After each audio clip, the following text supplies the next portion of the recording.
best of his manic energy and worked his team as hard as ever in the chilly haze of rain that persisted into December. Harry saw no hint of a Dementor within the grounds.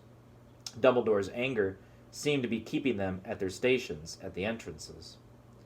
2 weeks before the end of the term, the sky lightened suddenly to a dazzling opaline white, and the muddy grounds were revealed one morning covered in glittering frost. Inside the castle there was a buzz of Christmas in the air. Professor Flitwick, the charms teacher, had already decorated his classroom with shimmering lights that turned out to be real fluttering fairies. The students were all happily discussing their plans for the holidays. Both Ron and Hermione had decided to remain at Hogwarts, and though Ron said it was because he couldn't stand 2 weeks with Percy, and Hermione insisted she needed to use the library, Harry wasn't fooled. They were doing it to keep him company, and he was very grateful. To everyone's delight, except Harry's, there was to be another Hogsmeade trip on the very last weekend of the term. "We can do all our Christmas shopping there," said Hermione. "Mom and Dad would really love those tooth-flossing string mints from Honeydukes." Resigned to the fact that he would be the only third year staying behind again, Harry borrowed a copy of Witch Broomstick from Wood, and decided to spend the day reading up on the different makes. He had been riding one of the school brooms at team practice, an ancient shooting star, which was very slow and jerky. He definitely needed a new broom of his own. On the Saturday morning of the Hogsmeade trip, Harry bid goodbye to Ron and Hermione, who were wrapped in cloaks and scarves, then turned up the marble staircase alone and headed back toward Gryffindor Tower. Snow had started to fall outside the windows, and the castle was very still and quiet. "Psst, Harry!" He turned halfway along the third-floor corridor to see Fred and George peering out at him from behind a statue of a humpbacked, one-eyed witch. "What are you doing?" said Harry curiously. "How come you're not going to Hogsmeade?" "We've come to give you a bit of festive cheer before we go," said Fred with a mysterious wink. "Come in here." He nodded toward an empty classroom to the left of the one-eyed statue. Harry followed Fred and George inside. George closed the door quietly and then turned beaming to look at Harry. "Early Christmas present for you, Harry," he said. Fred pulled something from inside his cloak with a flourish and laid it on one of the desks. It was a large, square, very worn piece of parchment with nothing written on it. Harry, suspecting one of Fred and George's jokes, stared at it. "What's that supposed to be?" "This, Harry, is the secret of our success," said George, patting the parchment fondly. "It's a wrench, giving it to you," said Fred. "But we decided last night your need's greater than ours." "Anyway, we know it by heart," said George. "We bequeath it to you. We don't really need it anymore." "And what do I need with a bit of old parchment?" said Harry. "A bit of old parchment?" said Fred, closing his eyes with a grimace, as though Harry had mortally offended him. Explain, George." "Well, when we were in our first year, Harry, young, carefree, and innocent—" Harry snorted. He doubted whether Fred and George had ever been innocent. "Well, more innocent than we are now. We got into a spot of bother with Filch. We let off a dung bomb in the corridor, and it upset him for some reason. So he hauled us off to his office and started threatening us with the usual. Detention, disembowelment, and we couldn't help noticing a drawer in one of his filing cabinets marked confiscated and highly dangerous." "Don't tell me," said Harry, starting to grin. "Well, what would have you done?" said Fred. "George caused a diversion by dropping another dung bomb. I whipped the drawer open and grabbed this." "It's not as bad as it sounds, you know," said George. "We don't reckon Filch ever found out how to work it. He probably suspected what it was, though, or he wouldn't have confiscated it." "And you know how to work it?" "Oh, yes," said Fred, smirking. "This little beauty's taught us more than all the teachers in this school." "You're winding me up," said Harry, looking at the ragged old bit of parchment. "Oh, we are?" said George. He took out his wand, touched the parchment lightly, and said, "I solemnly swear that I am up to no good." And at once, thin ink lines began to spread like a spider's web from the point that George's wand had touched. They joined each other. They crisscrossed. They fanned into every corner of the parchment.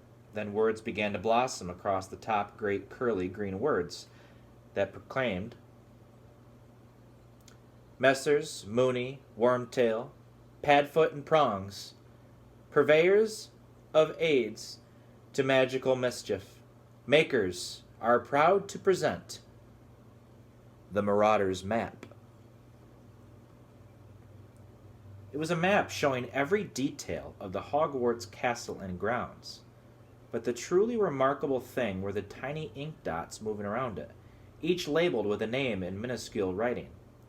Astounded, Harry bent over it. A labeled dot in the top left corner showed that Professor Dumbledore was pacing his study.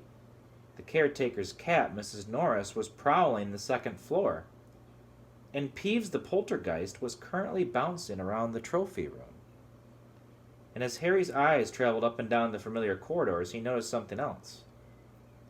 This map showed a set of passages he had never entered, and many of them seemed to lead right to Hogsmeade, said Fred, tracing one of them with his finger. There are 7 in all. Now, Filch knows about these 4. He pointed them out. But we're sure we're the only ones who know about these. Don't bother with the one behind the mirror on the 4th floor. We used it until last winter, but it's caved in, completely blocked. And we don't reckon anyone's ever used this one, because the Whomping Willow's planted right over the entrance. But this one here? This one leads right into the cellar of Honeydukes. We've used it loads of times. And as you might have noticed, the entrance is right outside this room, through that one-eyed old crone's hump. Mooney, Wormtail, Padfoot, and Prongs, sighed George, patting the heading of the map. We owe them so much. Noble men working tirelessly to help a new generation of lawbreakers, said Fred solemnly. Right, said George briskly. Don't forget to wipe it after you've used it. Or anyone can read it, Fred said warningly. Just tap it again and say mischief managed. And it'll go blank. So young, Harry, said Fred in an uncanny impersonation of Percy. Mind you behave yourself. See you in Honeydukes, said George, winking. They left the room, both smirking in a satisfied sort of way. Harry stood there, gazing at the miraculous map. He watched the tiny ink Mrs. Norris turn left, and paused to sniff at something on the floor. If Filch really didn't know, he wouldn't have to pass the Dementors at all. But even as he stood there, flooded with excitement, something Harry had once heard Mr. Weasley say came floating out of his memory. Never trust anything that can think for itself, if you can't see where it keeps its brain. This map was one of those dangerous magical objects Mr. Weasley had been warning against. Aids for magical mischief makers. But then, Harry reasoned, he only wanted to use it to get into Hogsmeade. It wasn't as though he wanted to steal anything or attack anyone. And Fred and George had been using it for years without anything horrible happening.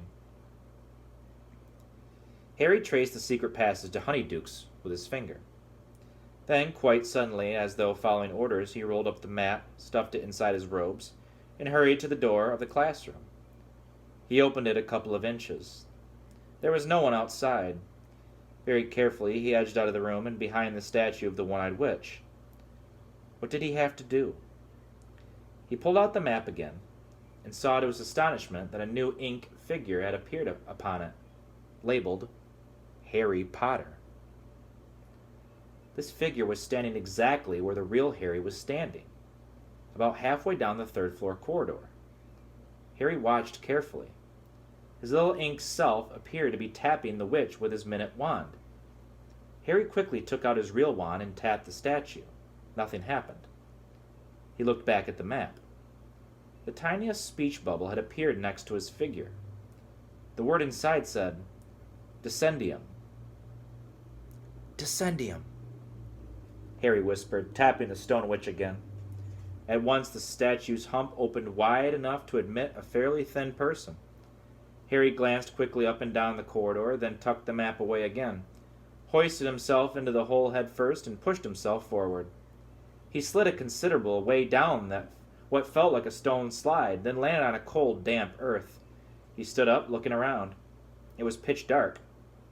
He held up his wand, muttered, "Lumos," and saw that he was in a very narrow, low, earthy passageway. He raised the map, tapped it with the tip of his wand, and muttered, "Mischief managed." The map went blank at once. He folded it carefully, tucked it inside his robes. Then, heart beating fast, both excited and apprehensive, he set off. The passage twisted and turned, more like the burrow of a giant rabbit than anything else. Harry hurried along it, stumbling now and then on the uneven floor, holding his wand out in front of him. It took ages, but Harry had the thought of honeydukes to sustain him. After what felt like an hour, the passage began to rise. Panting, Harry sped up, his face hot, his feet very cold. 10 minutes later, he came to the foot of some worn stone steps, which rose out of sight above him. Careful not to make any noise, Harry began to climb. 100 steps, 200 steps, he lost count as he climbed, watching his feet. Then, without warning, his head hit something hard. It seemed to be a trap door. Harry stood there, massaging the top of his head, listening. He couldn't hear any sounds above him. Very slowly, he pushed the trap door open and peered over the edge. He was in a cellar, which was full of wooden crates and boxes. Harry climbed out of the trap door and replaced it. It blended so perfectly with the dusty floor that it was impossible to tell it was there. Harry crept slowly toward the wooden staircase that led upstairs. Now he could definitely hear voices, not to mention the tinkle of a bell and the opening and shutting of a door. Wondering what he ought to do, he suddenly heard a door open, much closer at hand. Somebody was about to come downstairs. "And get another box of jelly slugs, dear. They've nearly cleaned us out," said a woman's voice. A pair of feet was coming down the staircase. Harry leapt behind an enormous crate and waited for the footsteps to pass. He heard the man shifting boxes against the opposite wall. He might not get another chance. Quickly and silently, Harry dodged out from his hiding place and climbed the stairs. Looking back, he saw an enormous backside and shiny bald head buried in a box. Harry reached the door at the top of the stairs, slipped through it, and found himself behind the counter of honeydukes. He ducked, crept sideways, and then straightened up. Honeydukes was so crowded with Hogwarts students that no one looked twice at Harry. He edged among them, looking around, and suppressed a laugh as he imagined the look that would spread over Dudley's piggy face if he could see where Harry was now. There were shelves upon shelves, the most succulent-looking sweets imaginable, creamy chunks of nougat, shimmering pink squares of coconut ice, fat, honey-colored toffees, hundreds of different kinds of chocolate in neat rows. There was a large barrel of every flavor beans, and another of fizzing Whizbees. The levitating sherbet balls that Ron had mentioned. Along yet another wall were special effects sweets. Drubel's best blowing gum, which filled a room with blue bell-colored bubbles that refused to pop for days. The strange, splintery, tooth-flossing string mints, tiny black pepper imps, breathe fire for your friends. Ice mice, hear your teeth chatter and squeak. Peppermint cream shaped like toads, hop realistically in the stomach. Fragile sugar-spun quills, and exploding bonbons. Harry squeezed himself through a crowd of sixth-years and saw a sign hanging in the farthest corner of the shop. Unusual tastes. Ron and Hermione were standing underneath it, examining a tray of blood-flavored lollipops. Harry sneaked up behind them. "Ugh, no. Harry won't want any of those. They're for vampires, I expect," Hermione was saying. "How about these?" said Ron, shoving a jar of cockroach clusters under Hermione's nose. "Definitely not," said Harry. Ron nearly dropped the jar.